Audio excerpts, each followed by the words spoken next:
बहुत मुबारकबाद एक बेहतरीन मुशायरे के लिए इस पूरी कमेटी को। बहुत अच्छा मुशायरा चल रहा है ये। शोला साहब पढ़ रहे थे, मैं सोच रहा था कि मुसलसल उन्हें देर तक सुना जाए, क्योंकि मैं तो जवान हूँ, अगले साल भी आ सकता हूँ। वो बेचारे बुज़ुर्ग आदमी हैं और बुज़ुर्गों का कोई भरोसा नहीं, अगले साल वो आए या उनकी खबर आए। तो मैं तो दुआ कर रहा था कि उन्हें देर तक सुना जाए, लेकिन बहुत अच्छा पढ़ के गए वो। बहुत मुबारकबाद ख़ास तौर से गुफरान साहब को, शकीब साहब को, इफ्तिखार भाई को, पूरी कमेटी को बहुत मुबारकबाद। 4 मिसरों से अपनी बात की शुरुआत करता हूँ, जिन चीज़ों के लिए या तो बहुत बदनाम हूँ या बहुत मशहूर हूँ। कोशिश करता हूँ कि उस सब से आपको रूबरू करवाऊँ। 4 मिसरे पढ़ता हूँ, दुआएं मांगता हूँ आप सबसे। एक आवाज़ आई है अभी के कानून ने हाथ बांध रखे हैं, वरना न जाने कितनी गर्दनें काट दी जाती हैं।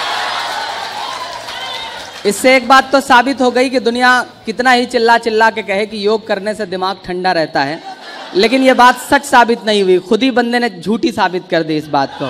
मैं 4 मिसरे पढ़ता हूँ, मैं नाम नहीं लूँगा, नहीं आप जान जाएंगे कि मैं हरिद्वार वाले बाबा की बात कर रहा हूँ। थोड़ा सा वॉल्यूम बढ़ाएं इसका। जो नफरत के सबब उठी थी वो ललकार किसकी थी? यहां से लेकर के वहां तक।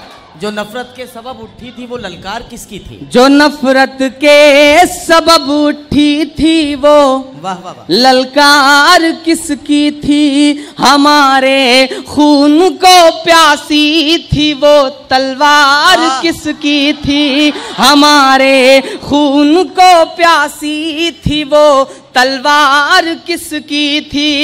हमारी गर्दने मत काटिए, बस ये बता दीजिए। यहां से वहां तक एक हाथ उठे। हमारी गर्दने मत काटिए, बस ये बता दीजिए। जिसे तुम पहन कर भागे थे वो सलवार किसकी थी? जिसे तुम पहन कर भागे थे वो सलवार किसकी थी? क्या कहना, क्या कहना? बहुत बहुत शुक्रिया, बहुत अच्छा सुन रहे हैं आप। क्या दोबारा पढ़ूं? पढ़िए भाई। जी जी जी, मैं फिर से पढ़ देता हूं।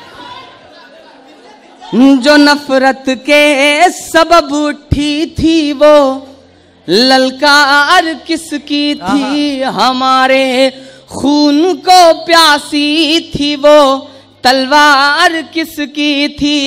हमारी गर्दने मत काटिए, बस ये बता दीजिए।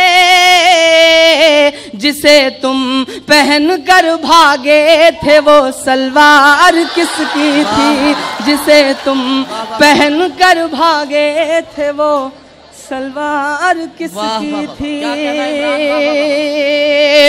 ये कैसी जंग है जिसमें खसारा ही खसारा है? ये कैसी जंग है जिसमें खसारा ही खसारा है? मैं जिस सूबे से आता हूं साहब, मेरी आंखों में ज़ियाउल हक है, मेरी आंखों में नई नई एक लाश है तंजील अहमद की। मैं 4 मिसरे पढ़ता हूं, जांच में लगे हुए हैं लोग, लेकिन उसके पीछे का जो सच है मैं 4 मिसरों में पिरोने की कोशिश करता हूं।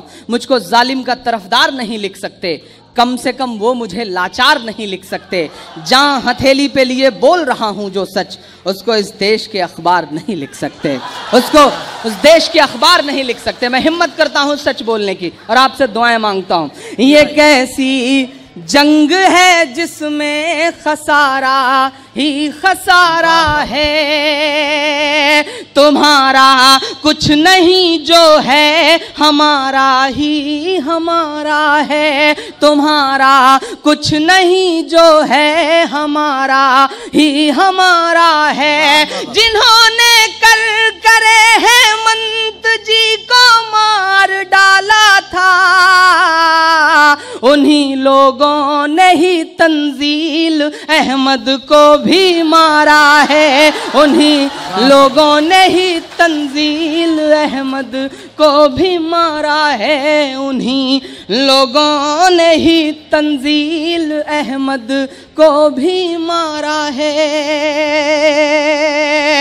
और भला इंसान क्या कोई परिंदा तक नहीं मरता।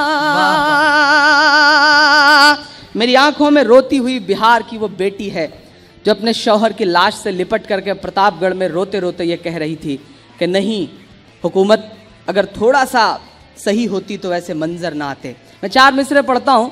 ये सच है कि मेरे कांधों पे यश भारती जैसे अवार्ड का बोझ है, लेकिन ये भी सच है साहब कि मैं बचपन से सुनता आ रहा हूँ कि अवार्ड तो सिर्फ दरबारों के चक्कर लगाने से मिलते हैं। पहली बात ये बात महसूस करी है कि आवाम का दर्द गाने से भी अवार्ड मिल सकता है।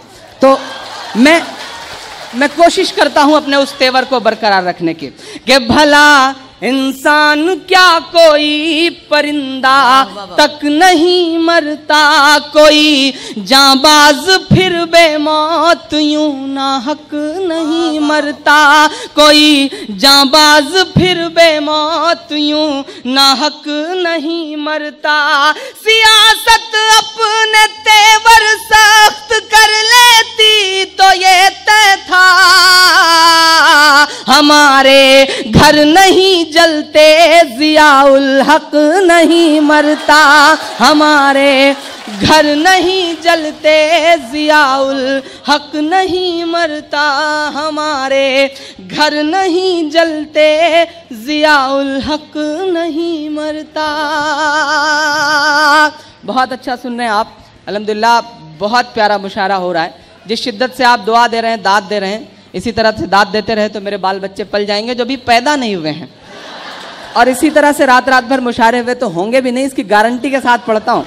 आप बहुत मोहब्बत से सुन रहे हैं। मैं 4 मिसरे और पढ़ता हूँ और कोशिश करता हूँ कि आपको उन सारी चीज़ों से जोड़ सकूँ जो आपकी आंखों में है, आपके दिल में है, आपके एहसास में है।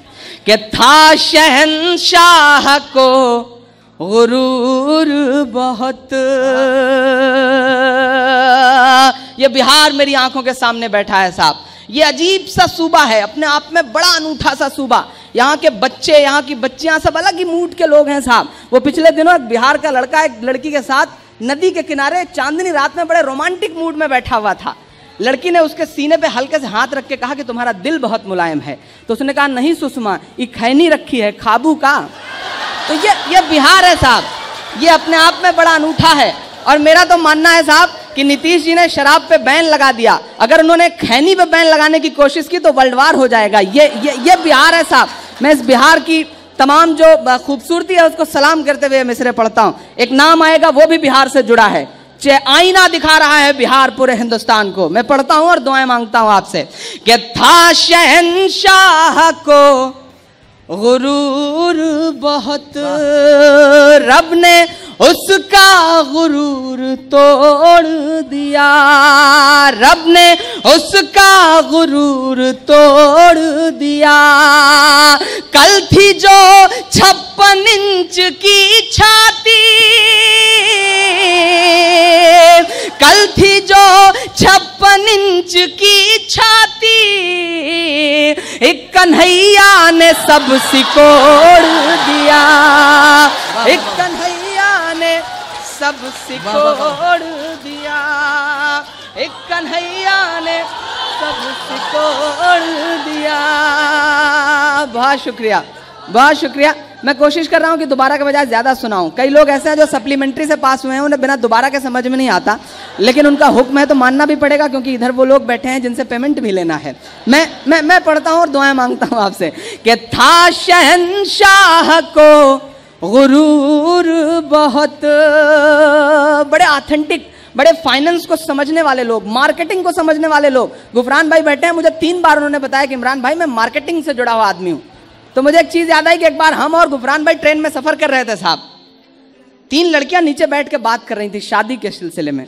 आप इससे बिल्कुल अंदाजा मत लगाइएगा कि मेरा निशाना उन पर है। शादी के सिलसिले में बात हो रही थी। एक लड़की से दूसरी लड़की ने कहा कि तुम्हें कैसा शौहर चाहिए? उसने कहा करोड़पति हो तो कर लूंगी, ठीक रहेगा। तो दूसरी ने कहा अगर करोड़पति ना मिला तो? बोली 50-50 लाख के 2 कर लूंगी। दूसरी लड़की ने उस दूसरी वाली से कहा कि तुम्हें कैसा चाहिए? बोली मुझे भी करोड़पति चाहिए। बोले करोड़पति ना मिला तो बोली कुछ नहीं 25-25 के 4 कर लूंगी।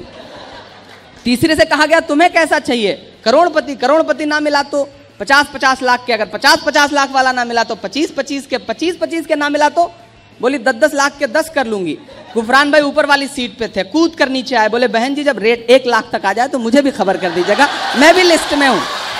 तो इन्हें बड़ी मुबारकबाद, अल्हम्दुलिल्लाह, अल्लाह जल्दी से। लेकिन देखिए और किसी नहीं, नदीम भाई आपको कोई हक नहीं है, कोई शादीशुदा उनके बारे में नहीं बात कर सकता, सिर्फ मैं कर सकता हूँ, क्योंकि हमारा और उनका दर्द एक ही है, इसलिए कोई शादीशुदा उनके कुंवारेपन पे कमेंट नहीं कर सकता। उसी तरह से जिस तरह से अटल बिहारी जी कुंवारे थे, मतलब, और बाकी लोगों पे कमेंट नहीं कर सकते, मायावती जी का नाम ले लूं, लेकिन वापस लौट के उत्तर प्रदेश जाना है ना, इसलिए मैं